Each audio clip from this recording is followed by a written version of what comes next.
नमस्कार दर्शकों, हम आपको एक ऐसी कहानी सुनाने जा रहे हैं जिसने न सिर्फ इंसानियत की असली तस्वीर दुनिया के सामने रख दी, बल्कि यह भी साबित कर दिया कि अगर किसी संगठन के भीतर सेवा का जज्बा सच्चे मन से हो तो वो उन कामों को कर सकता है जिनकी कल्पना करना भी मुश्किल है। आज की कहानी सिर्फ 19 मजदूरों के बचाए जाने की कहानी नहीं है। ये कहानी है भरोसे की, संघर्ष की, दर्द की और उस उम्मीद की जिसे एक इंसान ने, एक संगठन ने, एक आह्वान ने फिर से जिंदा कर दिया। दर्शकों, जरा सोचिए, आपके घर का कोई सदस्य, आपका भाई, आपका पिता, आपका बेटा काम की तलाश में दूर किसी राज्य में चला जाता है। परिवार उसकी आवाज सुनने को तरसता है, उसकी सलामती में अपना पूरा सुख ढूंढ लेता है और फिर अचानक पता चलता है कि वो मजदूर काम पर नहीं बल्कि कैद में है। उसे पीटा जा रहा है, भूखा रखा जा रहा है और उसे इंसान नहीं, एक बेचने लायक सामान समझकर 1 लाख रुपए में किसी के हाथों सौंप दिया गया है। सोचकर भी रूह कांप जाती है। लेकिन यही हकीकत थी उन 19 दलित मजदूरों की जो उत्तर प्रदेश के लखीमपुर खीरी से मजदूरी के लिए महाराष्ट्र गए थे। अहिल्या नगर, वो जगह जहां उनकी जिंदगी नारकीय बना दी गई, जहां हर दिन उनके लिए यातना का नया दौर शुरू होता था। न खाना ठीक से मिलता था, न पानी, न आराम, बल्कि हर दिन मारपीट, हर दिन धमकियां और हर दिन यह डर कि जिंदा भी निकल पाएंगे या नहीं।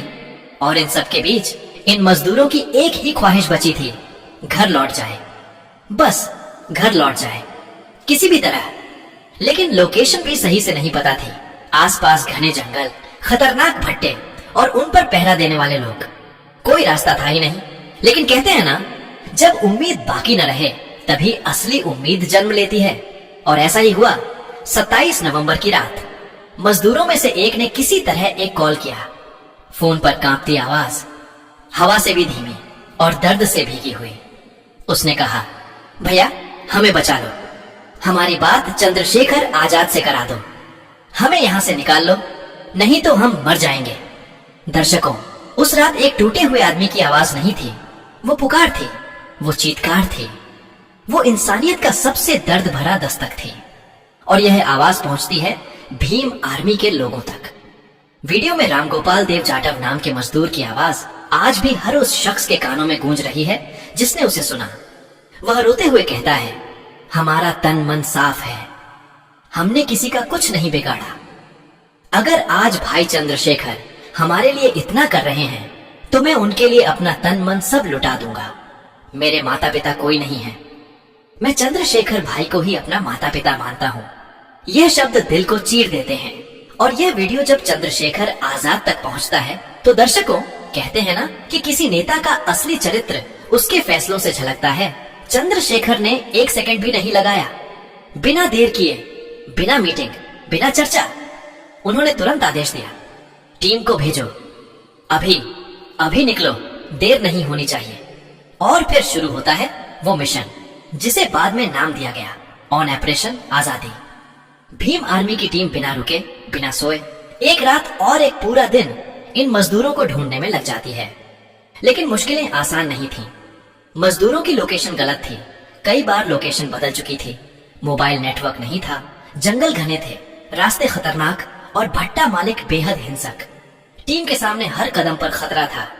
लेकिन भीम आर्मी इसलिए भीम आर्मी है, वे पीछे हटने के लिए नहीं बने हैं। और फिर 30 नवंबर की उस यादगार तारीख पर वह चमत्कार होता है जिसका इंतजार पूरा लखीमपुर कर रहा था। वह खबर आती है जिसका इंतजार मजदूरों के परिवारों के दिल चीख चीख कर रहे थे। 19 मजदूर मिल चुके हैं, 19 जिंदगियां बच चुकी हैं, 19 परिवारों की सांसें वापस लौट चुकी हैं। और दर्शकों, यह सिर्फ बचाना नहीं था, यह एक संघर्ष था जिसे जीतने में साहस भी लगा, व्यवस्था से भिड़ना भी लगा और सबसे बड़ी बात, इंसानियत लगी। भट्टा मालिक को कड़ी चेतावनी दी गई, मजदूरों को थाने ले जाया गया, उनके बयान दर्ज करवाए गए। इतना ही नहीं, उन्हें यात्रा का खर्च दिया गया, टिकट दिया गया और सुरक्षित घर भेजा गया। 2 दिसंबर को जब ये मजदूर अपने गांव पहुंचे, उनकी आंखों में आंसू थे। लेकिन ये दुख के आंसू नहीं थे, ये राहत के आंसू थे, ये जीवन दान मिलने के आंसू थे। सैकड़ों लोगों की भीड़ जमा हो गई। जय भीम, जय चंद्रशेखर की आवाजें पूरे गांव में गूंज उठी। परिवार वाले रो रो कर गले लगते रहे। छोटे बच्चे जो पिता को खो चुके मान बैठे थे, उनके सीने से लिपट कर रो पड़े। उस वक्त उन आवाजों में सिर्फ शब्द नहीं थे, दुआएं थीं। धन्यवाद नहीं, जीवन के पुनर्जन्म का उत्सव था। रामगोपाल जाटव जो उस वीडियो में रोते हुए मदद की गुहार लगा रहे थे, गांव पहुंचते ही उन्होंने पत्रकारों से कहा, हमारे लिए चंद्रशेखर भाई भगवान से कम नहीं है। उन्होंने हमें मौत से निकाला। मैं जिंदगी भर उनका साथ दूंगा। जो इंसान बिना किसी लालच के, बिना किसी चुनावी फायदे के, बिना कुछ मांगे किसी को मौत से निकाल दे, उनके लिए जान भी दे दें तो कम है। और इसी के साथ एक बात और सामने आती है। अब ये 19 मजदूर और उनके परिवार साफ साफ कह रहे हैं कि 2027 के चुनावों में वे पूरी ताकत से भीम आर्मी को जिताएंगे और चंद्रशेखर आजाद को मुख्यमंत्री बनाएंगे। उनका कहना है, जिसने मरते हुए 19 लोगों को बचा लिया, वो पूरे प्रदेश को भी बचा सकता है। दर्शकों, ऑपरेशन आजादी सिर्फ एक खोज बचाव मिशन नहीं था। यह उदाहरण था कि एक जमीनी संगठन अगर उसकी नीयत साफ हो तो वह कितना कुछ कर सकता है।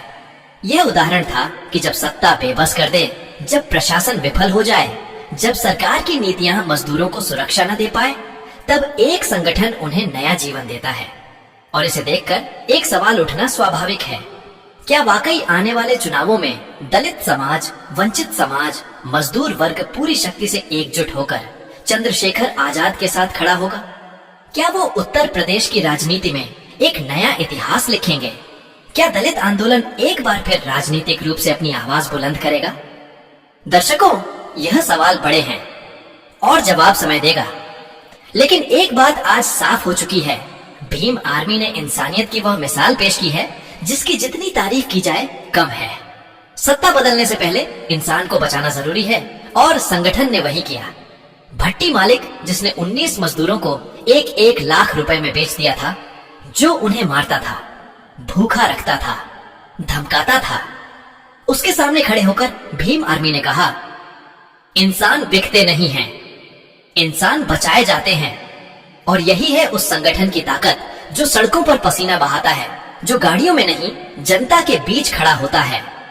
दर्शकों, यह कहानी सिर्फ मजदूरों की कहानी नहीं है, यह सिस्टम पर सवाल है, यह श्रमिकों की सुरक्षा पर सवाल है, यह मानवता पर सवाल है, और यह भी कि क्या देश के सबसे कमजोर वर्ग को न्याय दिलाने वाला सिर्फ कोई नेता नहीं बल्कि एक जमीनी योद्धा बन सकता है। आज सोशल मीडिया भर चुका है उन मजदूरों की आवाज से। आज गांव गांव में चर्चा है, आज जनता के मन में नया विश्वास है, और सबसे बड़ी बात, आज उन 19 मजदूरों के चेहरों पर मुस्कान है। जीवन बच गया, उम्मीद बच गई और इंसानियत जीत गई। आप इस पूरी कहानी के बारे में क्या सोचते हैं? क्या वाकई 2027 में भीम आर्मी और चंद्रशेखर आजाद बड़ा बदलाव ला सकते हैं? क्या मजदूरों की यह कृतज्ञता आने वाले चुनावों में कोई बड़ा असर डालेगी? कमेंट करके अपनी राय हमें जरूर बताइएगा। मैं हूं आपका होस्ट। आप देख रहे थे वीके लॉजिकल थिंकिंग। वीडियो पसंद आया हो तो लाइक और शेयर करें और चैनल को सब्सक्राइब करें ताकि देश और दुनिया की सबसे बड़ी खबरें सबसे